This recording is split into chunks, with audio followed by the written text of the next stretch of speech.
अखिल भूमंडलीय सर्वशिरोमणि मुनि समाज के संस्थापक आदि मुनीश्वर योगेश्वर सदगुरुदेव शिव मुनि महाराज की जय।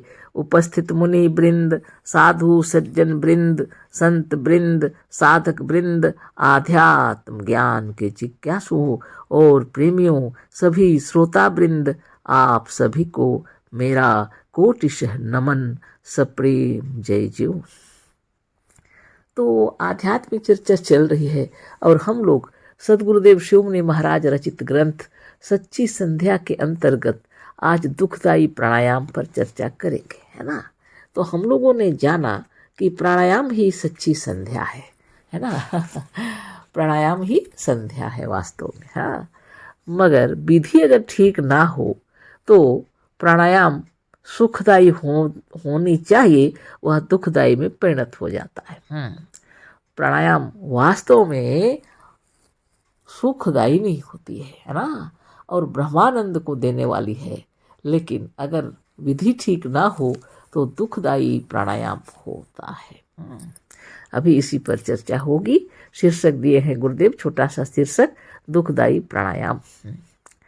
अब बहुत से लोग कहेंगे कि हम तो संध्या व प्राणायाम नित्य ही करते हैं, परंतु कभी इस आनंद की झलक दिखाई नहीं देती, है ना। झलक तक दिखाई नहीं देती। आनंद लाभ को कौन कहे, श्वास रोकने पर दुख होता है ना। जब ऊपर में सदगुरुदेव लिखे हैं कि सुख को परमानंद व ब्रह्मानंद कहते हैं, आर्य लोग इसी को प्राप्त करने के लिए संध्या करते थे। आज उसकी विधि सर्वथा लुप्त हो गई है। ऐसी आनंददायिनी और ब्रह्मानंद की देने वाली संध्या को कौन ऐसा होगा जो करना नहीं चाहेगा, है ना। तो इसी विषय पर चर्चा हो रही है। और जब यह दुखदायी प्राणायाम में आ गया है अभी, है ना। विधि अगर ठीक न हो तो गड़बड़ हो सकता है।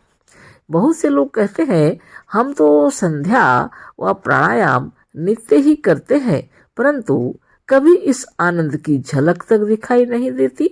आनंद लाभ को कौन कहे, श्वास रोकने पर दुख होता है। क्यों हुआ आप देखिए। तो गुरुदेव कह रहे ठीक है, सुख कहाँ से होगा। आप व्याख्यानों में और पुस्तकों में संध्या की महिमा पढ़कर और सुनकर संध्या करने के लिए बैठ जाते हैं।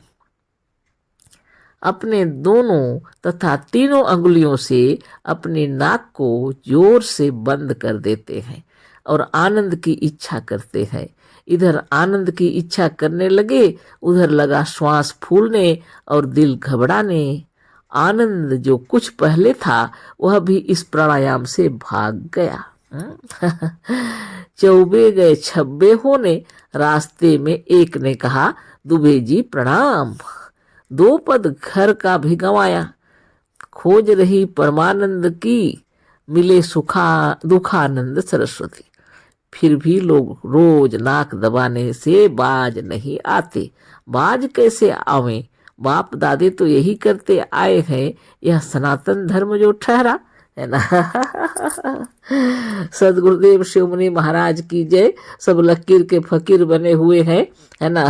गुरुदेव कह रहे हैं सुख कहाँ से होगा। हाँ, आप तो व्याख्यान सुनकर, किताबों को पढ़कर संध्या की महिमा को आप सुने हुए हैं और संध्या करने बैठे। अब लोगों ने जो बताए हैं, अब 2 अंगुली या 3 अंगुलियों से नाक को दबाएंगे हैं तो आपका श्वास रुकेगा। आप श्वास रोकने बैठे हैं अब सुनी सुनाई बातों को लेकर। तो कहाँ से आनंद की उत्पत्ति होगी। हाँ, इधर आनंद की इच्छा करने लगे, उधर लगा श्वास फूलने और दिल घबराने। कितनी दुख की बात है। हाँ, आनंद जो कुछ पहले था वह भी इस प्राणायाम से भाग गया, है ना। जहाँ आपको ब्रह्मानंद की प्राप्ति होनी चाहिए वहाँ आप इतने पीड़ित हो रहे हैं, श्वास फूलने लग रहा है, दिल घबराने लग रहा है। तो कहावत बता रहे हैं गुरुदेव, चौबे गए छब्बे होने। वो चौबे थे, जा रहे थे छब्बे होने, लेकिन रास्ते में एक ने कहा दुबे जी प्रणाम। तो चौबे से और दुबे में उतर गए, यानी 2 पद घर का भी गंवाया। खोज रही परमानंद जी की। आनंद प्राप्ति की खोज में निकले, मिले दुखानंद सरस्वती। ये सब कहावत सब लिख के गुरुदेव बता रहे हैं ना। फिर भी लोग रोज नाक दबाने से बाज नहीं आते। अब दूसरा उनको कहाँ मालूम है, दूसरी विधि उनको मालूम नहीं है जो उन्होंने सुना है, इसलिए रोज नाक दबाने से बाज नहीं आते। बाज कैसे आवे, बाप दादे तो यही करते आए हैं, आते हैं। यह सनातन धर्म जो ठहरा, अब क्या करें, हाँ कैसे रोकें। अब बाप दादे यही करते आए हैं, सनातन धर्म जो ठहरा है ना, शाश्वत और सच हमेशा रहने वाला। तो लोगों के हृदय में इस तरह की बातें आती हैं कि हमारे पूर्वज करते आए हैं और इस तो करना ही पड़ेगा, हम लोग सनातन धर्मी हैं, यही सब सोचते हैं। तत्व को जानते नहीं, हृदय विचलित होने लगता है ना। इसीलिए गुरुदेव कहते हैं संध्या की विधि को जान करके करना चाहिए, है ना, सीख लेना चाहिए। प्राणायाम कैसा होना चाहिए, है ना, शांत चित्त से प्राणायाम कीजिए, प्राण तो आप से आप रुकने लगेगा, उसका स्वभाव है। मन और प्राण जब एक होने लगेंगे तब अपान जो हमारा दूर जा रहा था और प्राण है ना, ये दोनों एक होने लगेंगे। वह तो आनंद की महिमा अपार है ना, उस आनंद की महिमा अपार है। परमानंद ब्रह्मानंद कहते हैं, अखंड आनंद है ना। लेकिन गलती अगर कर बैठे तो गड़बड़ हो जाता है। किसने कहा कि अंगुली डाल कर अपने नाकों को दबा लो और सबको बंद करो, ऐसा नहीं है। श्वास धीरे धीरे अपने शांत होने लगता है। श्वास को जबरदस्ती रोकना नहीं है। हाँ, प्राण के रुकने से, ये अभ्यास करने से कुंभक की अवस्था आती है। प्राण पूरी तरह नहीं रुकती है, लेकिन बहुत मंद गति से स्थिर हो जाती है। हाँ, सदगुरुदेव क्या कहते हैं, यानी जब ध्यान लगाने लगेंगे, सांस स्थिर होने लगेगा, हिलता जीवन धार मिलेगा, बजता वहाँ सितार मिलेगा। जब ध्यान में डूबे होंगे तो आनंद विभोर हो जाएंगे, केवल हिलता हुआ वहाँ पर जीवन धार मिलेगा, है ना। ज़्यादा जो श्वास चल रहा था वह श्वास कम होकर बहुत मंद गति से हिलेगा, है ना। हिलता जीवन धार मिलेगा, बजता वहाँ सितार मिलेगा। कभी कभी अनहद ध्वनि की सुनाई पड़ने लगेगी आपको, ऐसे भाव विभोर हो जाएगा हृदय, आप से आप तल्लीन हो जाएंगे, आत्म विभोर हो जाएंगे, आत्मा में अपने तल्लीन हो जाएंगे, है ना। ऐसा होने लगता है। इसी श्वास का ध्यान करने से आनंद की प्राप्ति होती है। लेकिन विधि अगर गड़बड़ा गया तो वो प्राणायाम सुखदाई की जगह दुखदाई हो जाता है ना। इतना सुंदर समझाते हैं सदगुरुदेव, है ना। और कहते हैं चौबे गए छब्बे होने, रास्ते में एक ने कहा दुबे जी प्रणाम, 2 पद घर का भी गंवाया। जो आनंद था, जो खुशी थी प्राणायाम करने से पहले, लेकिन फिर हाथ उंगली दबाकर नाक को और अपने श्वास को रोका तो जो आनंद पहले था वह भी गया। इस तरह से लिखे हैं गुरुदेव, है ना। खोज रही परमानंद जी की, मिले दुखानंद सरस्वती। तो फिर भी लोग करते आ रहे हैं, हाँ, क्योंकि हमारे पूर्वज करते थे, बाप दादा करते थे, तो हम क्यों न करें, सनातनी जो ठहरे, है ना। अद्भुत, सनातन धर्म की महिमा भी नहीं समझ पाए। इसी तन में, इसी शरीर में वह जो ठहरे हुए हैं वही सनातन है, शाश्वत है, अजर अमर अविनाशी है, ना कि हमें लकीर का फकीर बनने का है। हाँ, हमारे बाप दादा करते थे तो उनसे भी पहले जो करते थे वो जानना चाहिए, ऋषि मुनि लोग कैसा करते थे। सब तो भूल गए, सब लुप्त हो गया सब कुछ। अब कौन सिखा दिया पता नहीं, अंगुलियों से नाक को दबा के, है ना, श्वास रोको, ऐसे थोड़ी होता है, बहुत मुश्किल। अब ये सब जब देखे तो स्वामी दयानंद जी ने इस संध्या में दुख देख करके दूसरी विधि बतलाई है। अब स्वामी दयानंद जी भी तो सनातनी ही है ना, वो भी सोच में पड़े है ना, जब बाप दादे करते थे तो हम लोग क्यों न करें। लेकिन यह जो स्थिति है बहुत दुखदाई है ना। इसलिए उन्होंने दूसरी विधि बतला दी। अब आप कहेंगे, गुरुदेव लिख रहे हैं, आप कहेंगे कि शायद वह अच्छी होगी, परंतु दुख देने में यह विधि पहले से कम नहीं है ना।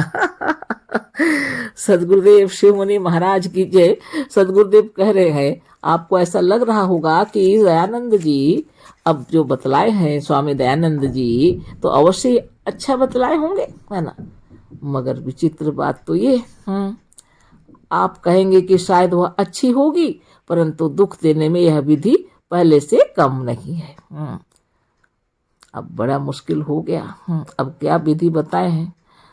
पहले में तो नाक को अंगुलियों से बंद करके कुछ सेकंड के लिए निश्चिंत भी हो जाते हैं। पहली वाली विधि थी कि आप नाक को अंगुलियों से बंद करके कुछ सेकंड के लिए निश्चिंत भी हो जाते हैं, परंतु स्वामी जी की विधि तो अत्यंत दुस्साध्य है। परंतु स्वामी जी जो बतलाए हैं वह तो अत्यंत दुस्साध्य, माने बहुत कठिनाई है इसको करना। वो कहते हैं कि श्वास को बाहर फेंक कर बिना अंगुली लगाए वहीं पर रोक दो। ये कह रहे हैं स्वामी जी कि श्वास को बाहर फेंक कर और अंगुली लगाने की जरूरत नहीं है, लेकिन श्वास को उधर ही रोक दो। उधर श्वास भीतर आने की कोशिश करता है, इधर हम उसे अपनी इच्छा शक्ति द्वारा वहीं रोक रखने की कोशिश करते हैं। बताइए, श्वास को आप बाहर फेंक दिए और बाहर में रोके हैं, श्वास तो अंदर आने के लिए है ना कोशिश करेगा ना, है कि नहीं। श्वास अंदर आना चाह रहा, लेकिन हम उसे अपनी इच्छा शक्ति से बाहर ही रोक के रखने की कोशिश करते हैं। उधर वह घुसना चाहता है, इधर हम ढकेलते हैं। हाँ, उधर वह श्वास अंदर घुसना चाहता है, इधर हम ढकेलते हैं। यह प्राणायाम नहीं है, प्राणों के साथ संग्राम है। यह प्राणायाम नहीं है, वास्तव में यह प्राणायाम के जगह पर प्राणों के साथ संग्राम हो रहा है। प्राणायाम क्या होगा, यह तो संग्राम हो रहा है। इस ढकेला ढकेली में आनंद कहाँ। प्राण को बाहर रोक दिए। अब प्राण अंदर आना चाह रहा है, लेकिन प्राण को अंदर आप आने नहीं दे रहे हैं, इसको ढकेल रहे हैं। वह इधर आ रहा है, उधर आप ढकेल रहे हैं। यह तो संग्राम है। गुरुदेव कह रहे हैं प्राणों के साथ संग्राम है। इस ढकेला ढकेली में आनंद कहाँ। तो विधि को अच्छी तरह जानकर प्राणायाम कीजिए। कुछ भी भारी नहीं है, किसी गुरु से सीख लीजिए और सुखासन से प्राणायाम कीजिए, चाहे बैठ के हो या सो के। सुखासन का मतलब सुखपूर्वक स्थिर हो जाइए।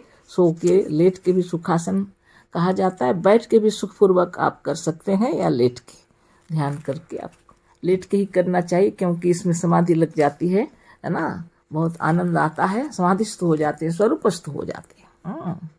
तो वास्तव में जानकारी होनी चाहिए इस विधि को, है ना। इसलिए गुरुदेव लिखे हैं दुखदाई प्राणायाम। तो वास्तव में प्राणायाम दुखदाई नहीं है, लेकिन विधि ठीक नहीं होने पर हमें दुख हो सकता है ना। इसलिए श्वास को कैसे रोका जाए। प्राण को विश्राम होना चाहिए, आराम होना चाहिए, शांति होनी चाहिए। इससे पहले गुरुदेव बहुत सुंदर से समझा दिए हैं, है ना। तो कल फिर आगे हम लोग चर्चा करेंगे। ये तो समय बहुत हो गया, तो कल हम लोग पढ़ेंगे सच्चे प्राणायाम का रहस्य, है ना।